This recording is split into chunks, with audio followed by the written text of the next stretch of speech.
Pipila ka mga probinsya o lungsod ang gipailam na karon ubos sa General Community Quarantine. Samtang ang uban nagpabilin pa sa Enhanced Community Quarantine. Ano ang report ni Sheila Vergara Rubio.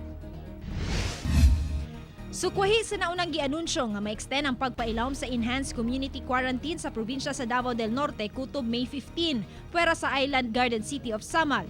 Giusab kini ngadto sa pagpailawom sa probinsya, ubos sa General Community Quarantine gawas lamang sa Tagum City nga paday mapailawom sa Enhanced Community Quarantine. Subay kini sa Executive Order No. 37 sa mong probinsya kung diin adunay gitagan ng mga pulisa nga ipatuman.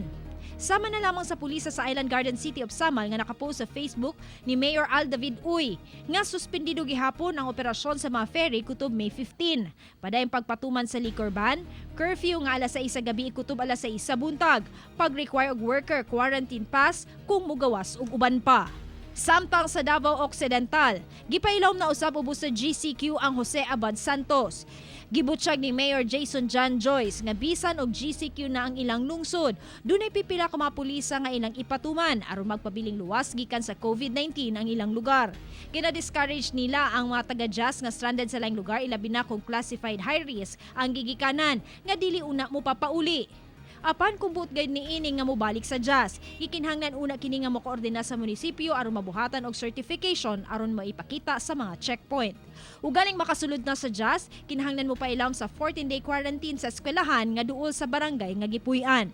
Nasayod ta nga sa tibuok Davao Region, ang Davao Occidental na lamang ang walay record nga COVID positive case. Busa bisan nga GCQ na ang ato ang sistema karon, padayon gihapon nga mahimong strikto ug guot ang mga requirements sa pagsulod sa among mga provincial and regional borders.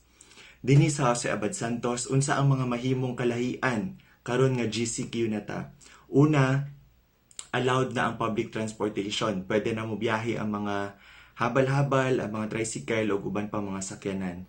Ako si Sheila Vergara Rubio para sa One Mindanao.